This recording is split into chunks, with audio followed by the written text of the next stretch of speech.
Welcome to the Cayman's Island podcast, where we talk all things San Francisco 49ers. I'm your host, David Cayman. And today we're going to be doing something that I think is really important this time in the season. The San Francisco 49ers currently have their Week 14 bye. It is the latest bye in the season that a team in the NFL can get. And I feel like it's coming at the perfect time for the 49ers to be able to get a couple of players back, a couple of key depth pieces that I think will help us significantly heading into the late season run, in which we have the Titans next, the Colts, the Bears, and then we finish up the season at home with the Seahawks. Really like to take a step back and look at where we are right now, how we got here, and what it really means moving forward for the team. Presently, we're sitting at 9-4. All things considered, that I feel is a absolutely fantastic record, considering everything that's transpired with the injuries, some of the drama that's taken place. If I were to tell you at the beginning of the season that you would have a scenario where Brock Purdy missed 6 games, George Kittle missed 5 games, we lost our first-round draft pick, Mykel Williams, to a torn ACL for the season, Nick Bosa is gone for the season, and for all intents and purposes, more than likely Fred Warner is more than likely gone for the year. Now, that man is a superhuman.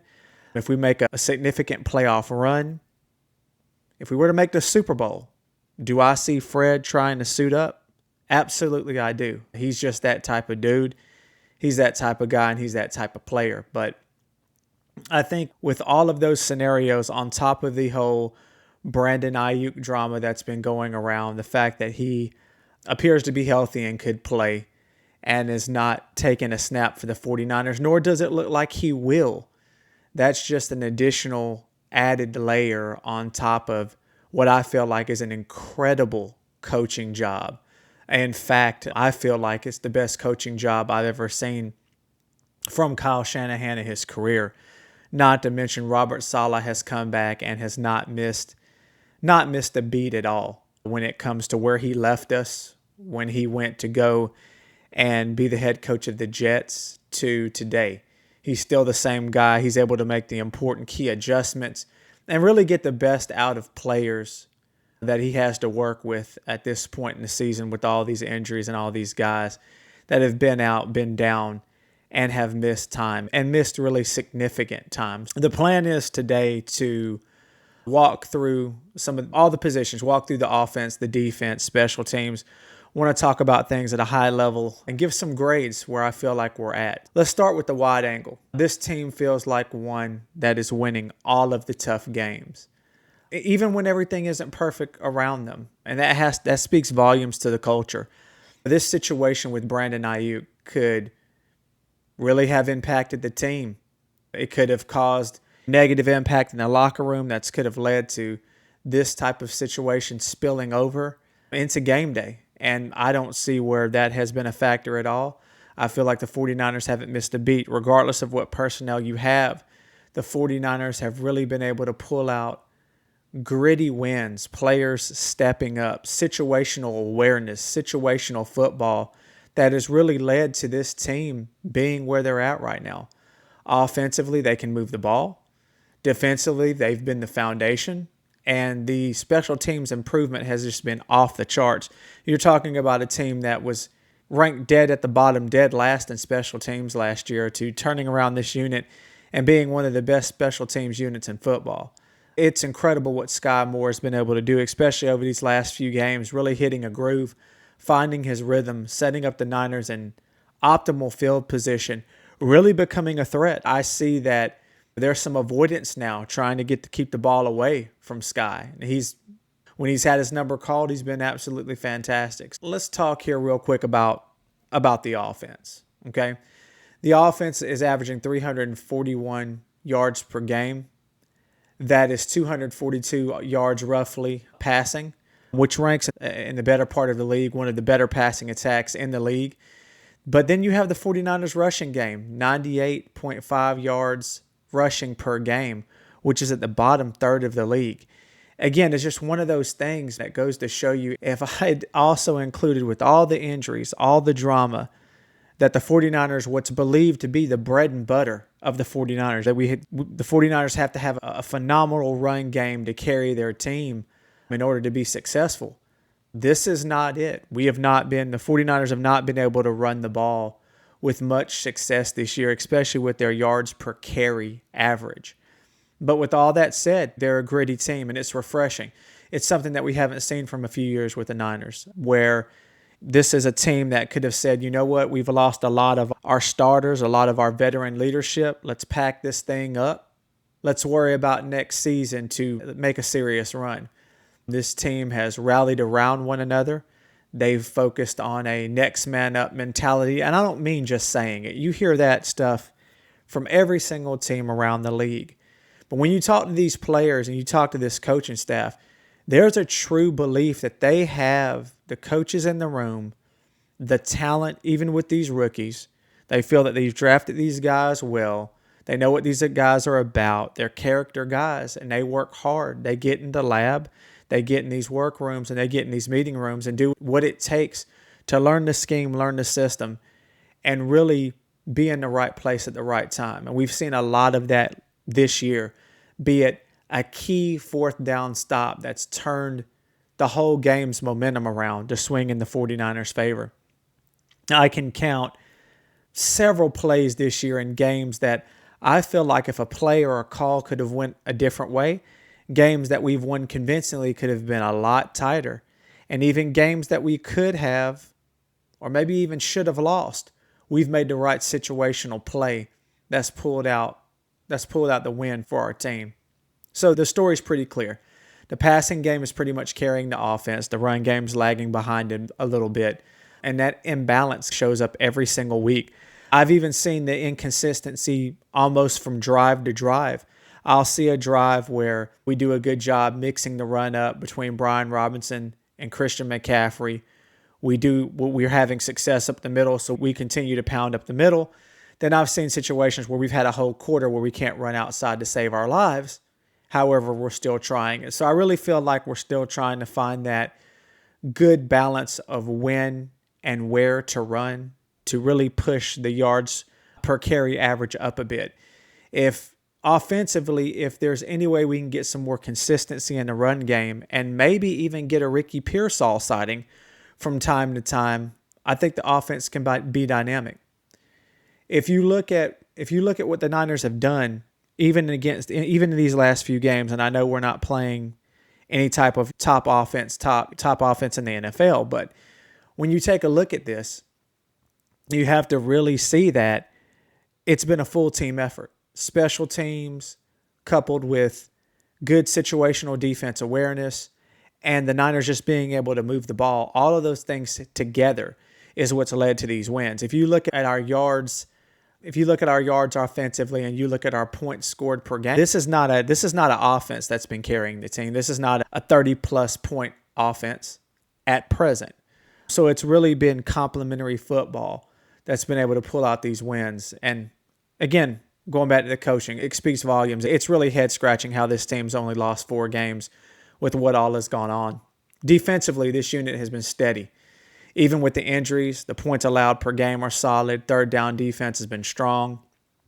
And I really feel as though that's going to continue. If we can get Yetur Gross-Matos back in here, we can get Tatum Bethune back in here, and they can stay healthy and get some consistency and have some games where they play together and stay as a healthy unit, that'll speak volumes to what we can do come playoff time. Special teams. I said it toward the beginning. Wow. Guys making good tackles, staying in their lanes, and Sky Moore has just been an absolute blessing over these last 3 to 4 games. There was a game earlier in the season.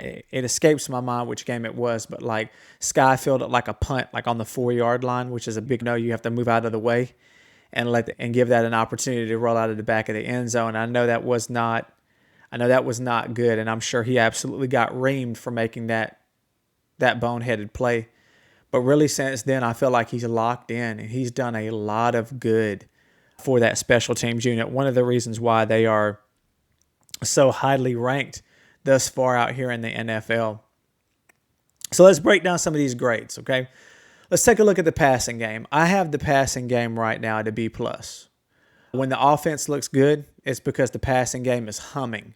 Even in games where the run isn't there, the pass keeps the 49ers competitive. You have to be aware that just because CMC may be barely averaging 3 yards per carry in the game, play action fake, get the ball into his hands on a quick pass or a quick check down, and we're just pumping out those first downs. It's been really effective. The run game, guys, I have to give it a C to a C minus. To me, on the offense, this is the biggest weakness, whether it's blocking consistency or injuries. We've had a few guards in and out. Ben Barch is now hurt on injured reserve. Who knows if we'll even see him again? Even with that being said, I think the offensive line, situational football, I'm going to give this line a C plus to a B. I know Connor Colby was not good. I know that our center Jake Brundle has been in and out of the lineup this year as well with injuries. Dominic Pooney, man, like the first few games of the season, I was truly concerned that he had taken a full step back. To be honest with you, I haven't even heard Dominic Pooney's name being called. To me, that's when you really know an offensive lineman is doing their job. When you don't hear anything about false starts, penalties, missed assignments, missed blocks. I would say over the last 4 or 5 games, I haven't even seen him struggle. I think he finally got healthy. He was also hurt playing on an injury, and I think he's fully back, recovered from that. And I haven't seen him make hardly any just jump off the page, horrible plays. I think Colton McKivitz is having a career year. Somebody that the 49ers have paid that's been healthy and earning his paycheck. So that's always a good thing. George Kittle, I know he's missed 5 games, so I can't give the man an A+, but wow. You talk about a player that's getting up there in age, getting kind of long in the tooth there, and to me, the eye test passed that when he's on the field, best blocking tight end in football, best receiving tight end in football, one of the greatest to ever play the position. I'm pretty confident that if he would have been healthy this whole season, I'm giving him just him individually an A++. Not to mention Jake Tonjes, man, what he did, 4 touchdown receptions while George Kittle was out. The tight end room is for real. When you got a Jake Tonjes and a George Kittle, that's a championship level tight end room, right? Talking about the overall offensive grade, just across the board, I'm going to give the whole 49ers offensive B. They're getting the job done, but it's not always clean. And at times, it's a little bit too one-dimensional. A couple of things that I'd really like to see. I would really like to see Ricky Pearsall step up and start playing like he did toward the beginning of the season before he got injured. There were a few games, even from Jawan Jennings, where he'd have a great play and a really boneheaded play, a great play and a boneheaded play. It seems like that's calmed down a bit. I know there's been some drama and some controversies after the game, Jawan getting punched. Now, look, I get that. That's a situation where you just can't have that getting punched situation. Yeah, he was hot in the moment and went after him, and I wish that would have de-escalated a little bit quicker. And we just need JJ playing good football, focusing on his blocks, focusing on those contested catches, and I think we'll be fine.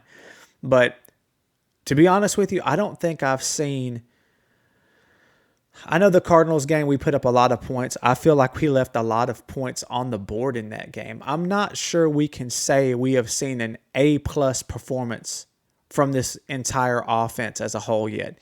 A game where the run is clicking, the O-line's clicking, the wide receivers are clicking. I feel like this offense has the potential to score 30 points plus per game. But I feel as though we're going to have to get some more consistency in the run game, and we need Ricky Pearsall to show up for sure. I don't know if he's just not being schemed open or he's not getting enough plays called, but we have to have pre-injury Ricky back if we want to cause some serious noise when we get to this dance, and I think we will get to this dance.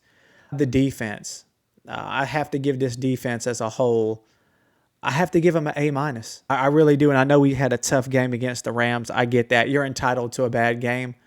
With all these injuries, you got a guy playing out here third string linebacker. Luke Gifford, man, that guy's a special teamer. He shouldn't even be on the field. I feel like he gave up that touchdown pass against the Browns. And the fact that we're still able to hold these teams down, and I understand the argument's going to be it's the Browns, it's the Cardinals. I get that. It's the Panthers. Look what the Panthers just hung up on the Rams, guys. These players are the best in the world, and it truly is any given Sunday. And that's why I'm confident that we're going to focus on the next game, not the Colts game, but the next game against the Titans and handle our business. Because if we come around here half-stepping, come this game against Houston, we'll lose that football game. I understand they're bad and they're trying to tank. I get all that. But this is an NFL team. How many upsets have we already seen this year? I think that definitely you can say the Panthers beating the Rams is a major upset. The Falcons beating the Bills this year was a major upset. And the following week, we turn around and ran them out of the building. So it's definitely any given Sunday in this league, and that's something that we'll definitely need to focus on going forward. The defense, man, bend but don't break. They step up when they're needed, and they've carried the team in several wins when the offense has had those inconsistencies. It seems like when we're fixing to give up some really bad go-ahead score, Robert Saleh comes in here, makes the right situational call, and for all intents and purposes, guys, the secondary has been very good, very consistent. Upton Stout has done a phenomenal job. I feel he's one of our top rookies coming into this season, and he's shown that. He's shown improvement from week to week. I think he's had some very tough calls called on him earlier in the season. I think Jair Brown has improved, and Diamador Lenore and Renardo Green, I think they've been definitely above average cornerback pair in the entire league this year. Special teams, you got to give it to special teams. I'm giving special teams an A+. To go from essentially dead last to first, basically, that just speaks volumes. I know a lot of people, I tell you what, I'll take that back. Not a lot of people. I was scratching my head on the Sky Moore acquisition myself because I didn't think Sky was going to necessarily contribute to my offense. Good thing I'm not a head coach in the NFL, and they had a different plan for him that's put him in the best possible place and position to shine and be effective. I can't wait to see what he does against Tennessee. Maybe he'll finally take one to the house and not get stopped a few yards short of the end zone. I'm sure my man CMC likes that because he can go in there and score on the very next play. But special teams, Eddie Pinheiro. I can't wait to get this man back. I'm keeping my fingers crossed. I feel like he's going to return. I really hope we get to kick a few field goals against the Titans to make sure that Eddie's still that dude. He's still big-time money. Big-time money, Eddie Pinheiro. So, yeah, looking forward to making sure Eddie's okay and he's back. He hasn't missed a field goal. He's missed a few extra points, but, man, he has absolutely been money in big-time kicks, even kicking like outside of his distance wheelhouse. The man has been perfect on the season. So looking forward to getting Eddie back. Coaching. Like I mentioned before, we're not keeping Robert Saleh, guys. It's not happening. He's already the highest paid coordinator out there. There's not a dollar amount you're going to be able to throw at this man to keep this man in-house. He's too good. He needs to be a head coach. I know that he took that Jets job because, hey, it's a head coaching job, right? It's an opportunity, it's a chance, but I know the Jets is where, right now anyway, careers go to die. So hopefully this man gets a legitimate, fair shot at getting a head coaching opportunity. I know there's a lot of noise out there about the whole Mike Tomlin thing, and if Mike Tomlin's looking for a change of scenery, blah, blah, blah, blah, blah. I think that would be a good destination for Robert Saleh. It would give him a very solid opportunity. If he needed to acquire some players, maybe a Mac Jones, Brandon Ayuk pairing. Maybe we can make some deals in the offseason to get some more picks, maybe some players, maybe a TJ Watt type of player maybe.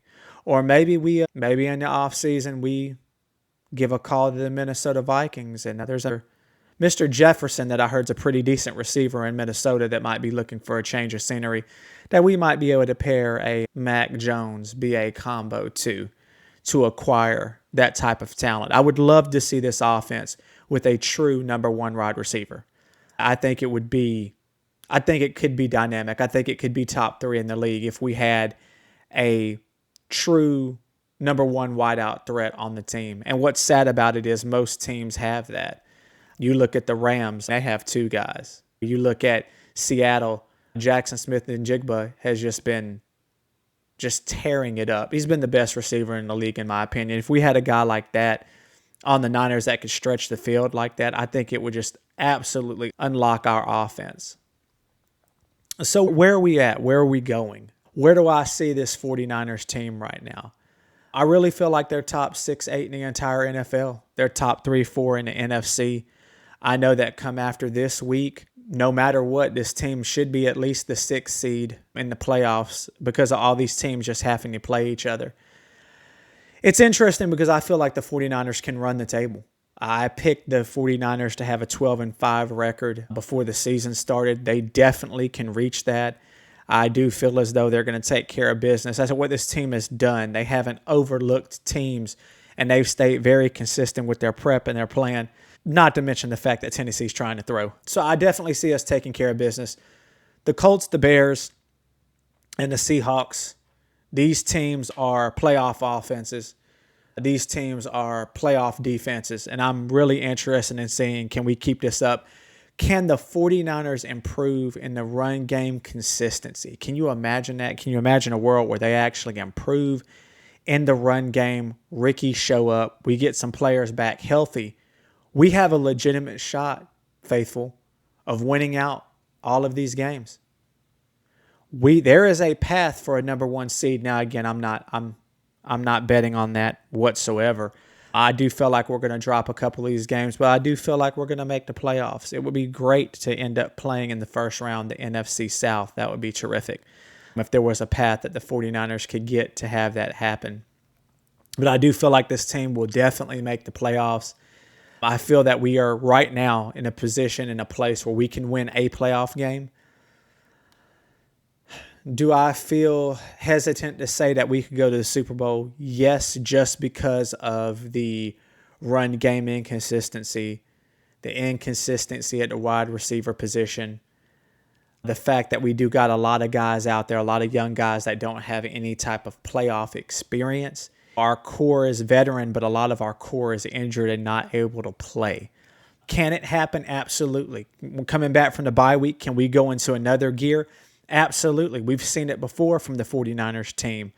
From the 49ers, where I believe it was in 21, we made a really good run at things. But tell me what you guys think in the comments. Do you think there's other areas that the Niners can improve? Where do you feel like the Niners are going to end up record-wise? I'm the type of person that likes to stick to my predictions. I'm still going to say 12-5. I feel like we can get the Bears, and I feel like we can get the Colts. I'm not too sure how I feel about that Seahawks game, other than we're going to be wearing some very nice rivalry jerseys. Cannot wait to see that. And I'm keeping my fingers crossed and hopeful that they flex that game into prime time so everybody has an opportunity to see who's got the best colors and the best rivalry jerseys in the NFL. As always, guys, if you like the show today, if you like what you saw, please remember to like and subscribe. It absolutely positively helps out the channel. As always, guys, take care, be blessed. Go Niners.